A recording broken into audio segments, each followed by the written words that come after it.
Bismillahirrahmanirrahim. 11th class snapshots. Today I will discuss about the lesson birth. ये कहानी शुरू होती है एंड्रयू मॉनसन से, जो कि एक मेडिकल स्कूल में पढ़ रहा था डॉक्टरी की तालीम। जब वो वहाँ से फारिग हो गया, डिग्री मुकम्मल करके घर आ रहा था, तो उसी दिन उसको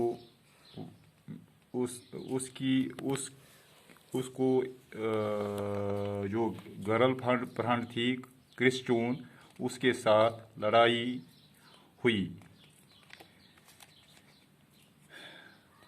घर पहुंचने के वक्त जब वो घर पहुंचा, एंड्रयू मॉनसन पढ़ाई मुकम्मल करके मेडिकल कॉलेज से जब वो घर पहुंचा, तो वहाँ पर उसने जो मॉर्गन को पाया। वो इंतज़ार कर रहा था उसका, क्योंकि उसकी वाइफ प्रेग्नेंट थी और उसके डिलीवरी का टाइम आया था।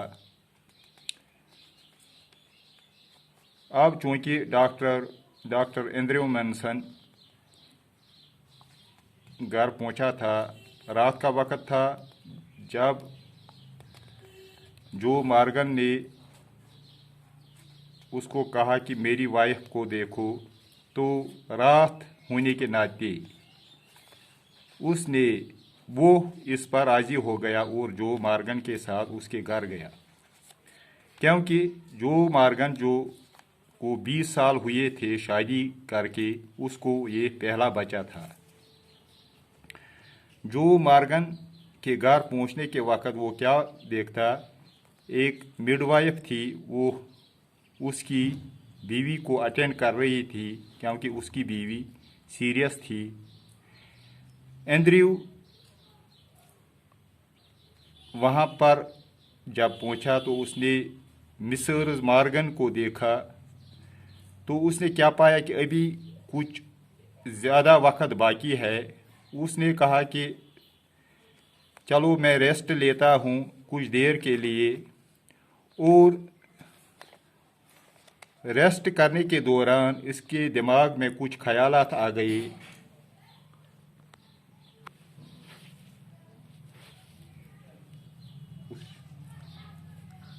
रेस्ट करने के दौरान उसके दिमाग में ख्याल आ गया कि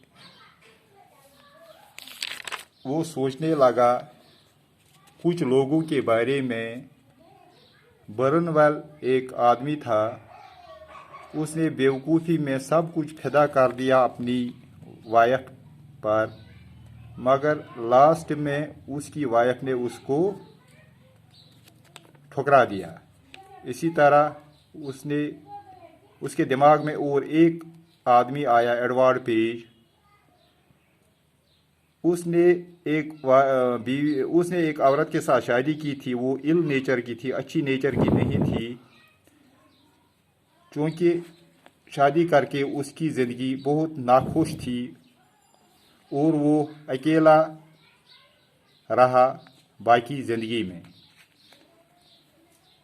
ये रेस्ट लेने के बाद डॉक्टर एंड्रयू ने दोबारा उस पेशेंट को, मिसेस मॉर्गन को अटेंड किया। आधा घंटे गुजरने के बाद, बहुत स्ट्रगल करने के बाद, मिसेस मॉर्गन का बच्चा पैदा हुआ। मगर प्रॉब्लम ये थी, वो लाइफलेस था, वो हरकत नहीं करता था।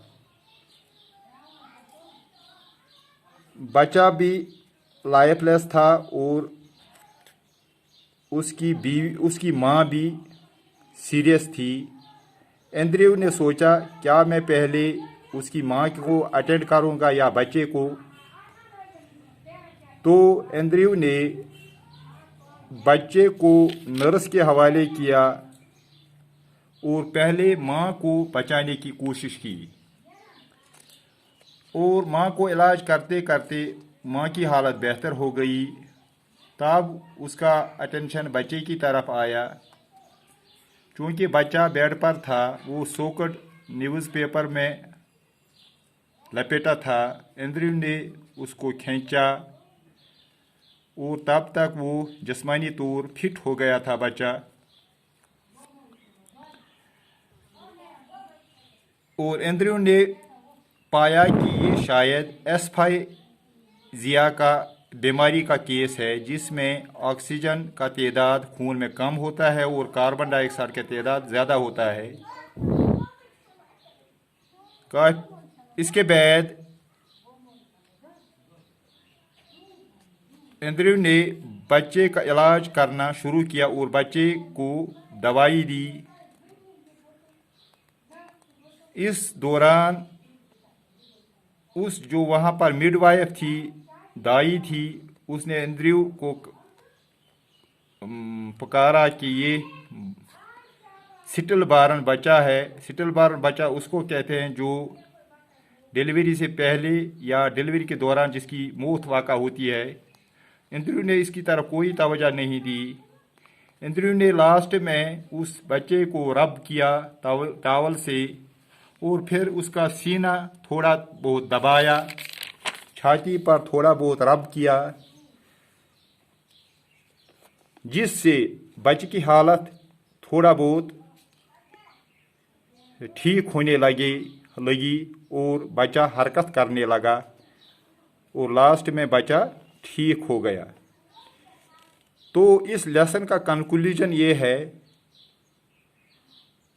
नरेटर ने इसमें इस बात को हाईलाइट किया है कि डॉक्टर्स जब बहुत ज़्यादा एफर्ट्स करेंगे, हिम्मत नहीं हारेंगे, डॉक्टर्स को हिम्मत नहीं हारनी चाहिए बीमार के बारे में, उनको बहुत ज़्यादा कोशिश करनी चाहिए। और अगर बीमार सख्त मरज़ में मुब्तला हो तब भी उनको हिम्मत नहीं हारनी चाहिए, उनको वक्त के साथ साथ ट्राई करनी चाहिए उसको ठीक करने के लिए। तो कहीं न कहीं डॉक्टर बीमार को ठीक करने में ज़्यादा तौर कामयाब होते हैं। उनको एफर्ट्स लगानी चाहिए इसमें, अपने इस पेशे में। और इसके साथ ही इस लेसन का अंत होता है।